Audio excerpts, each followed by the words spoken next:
Let's check. While farmer skill acquisition is important, passion and consistency are also important factors in this craft.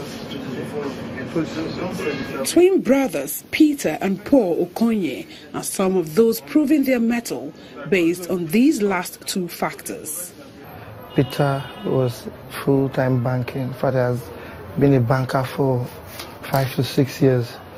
And the need, he was born out of the need to make shirts for him when he was in the banking, and the tailors were not doing it very well.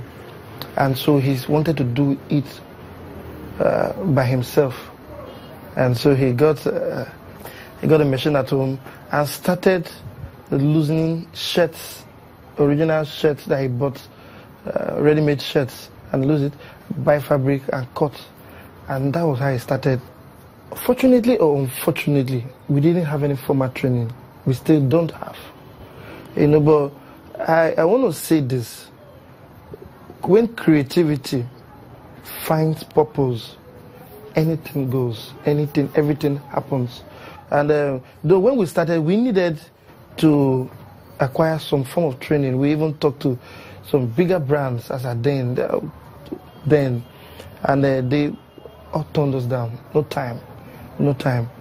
So this whole thing was fueled from passion, desires, and creativity. We're artists.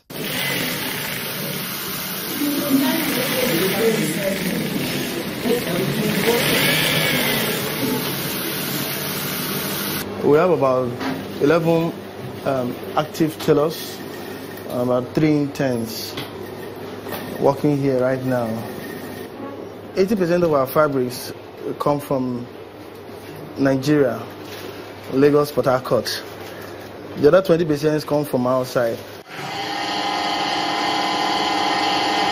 The level of textile manufacturing in Nigeria, which is hovering around 20% of installed capacity, and the effect of foreign exchange on the importation of fabrics and other sewing materials into the country, are major areas that those in the fashion industry want the federal government to look into. I don't want to go into textile manufacturing, but I would really encourage if the government can empower those textile manufacturers to be able to create rich fabrics we can use. We don't need to go and import whatever, because when you look at it, most times they are just what you see in those really high quality fabrics are financed. They are really, really beautiful. They are well done. I'm sure they are professionally done, actually, quite different from what we have here. But Nigerians basically think that Nigerian fashion is expensive compared to international fashion. Then again, I will tell them that we are not a fashion country yet, because we don't produce zips. The good threads are not produced locally. The good fabrics are not produced locally. Then if you even want a source of finance to set up a label, you have to go to the banks who will give you double-digit interest rates. Then the machines are not produced locally. So you don't expect us to be very inexpensive. Then secondly, manpower is pretty scarce. And economies of scale in relation to fashion production in Nigeria is not very productive, is not very good. I mean, we don't have fashion hubs in Nigeria yet, whereby, we have a fashion village whereby everybody specializes. One city in Nigeria that is widely known when it comes to creativity in cloth making is Aba, the capital of Abia State in the country's southeast region.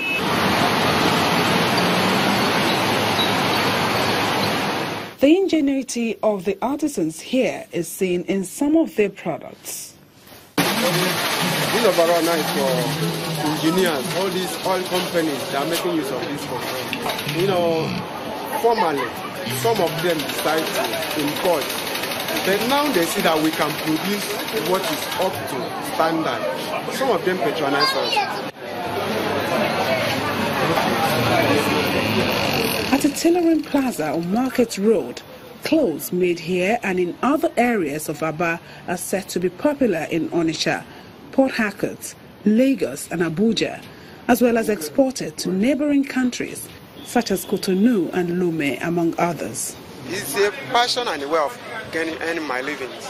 You know, we have a lot of kinds of uniform. There are some that are difficult, there are some that are simple.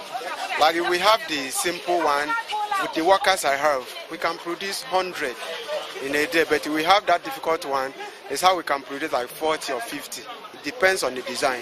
Each and every one of us has area of specialization. And I believe that by the time you produce in a large quantity, you will get the money. But there are challenges. To be sincere, we cannot overemphasize on that. We know that here in Aba, we can produce more than any other country. But the problem we are having is electricity, the power supply. Like in a day, I'm running fuel of like 2,000 or 2,500 a day. So if you calculate that to 1 month, you know what we are losing. So if we can have steady electricity with the workers we are having, we can produce what will sustain a lot of people. The government itself will enjoy what we are producing. Despite these challenges, stakeholders in the Nigerian fashion line are moving the industry forward as much as they can. Although there are no official statistics as to the number of those operating in the field, a look around suggests that more and more people are taking up their spaces in the business. Parents are now, appreciating vocation. It's all about what you can do, what you need to do. Because even in this country, the unemployment rate is, I don't have the figure, but I know it's alarming. And we should tell ourselves the truth. The jobs are really not there. You don't just employ people because they are graduates. You employ people because they want to do something. And if there's nothing for them to do, there's no job. People go into the university. If they actually go into the university or some other polytechnic to go and learn a vocation, the whole time, to go actually learn a vocation that they want to pursue after school, they will not be coming out and be looking for a job. Instead, they will be making jobs. As with other sectors in Nigeria, addressing the issues surrounding infrastructure, raw materials, quality and better coordination will determine what height the fashion designing and tailoring industry in the country will attain in the nearest future. Thank you for watching Community Reports. We appreciate your feedback. To send them to any of our platforms showing on your screen. I am Yomi Otaigbe.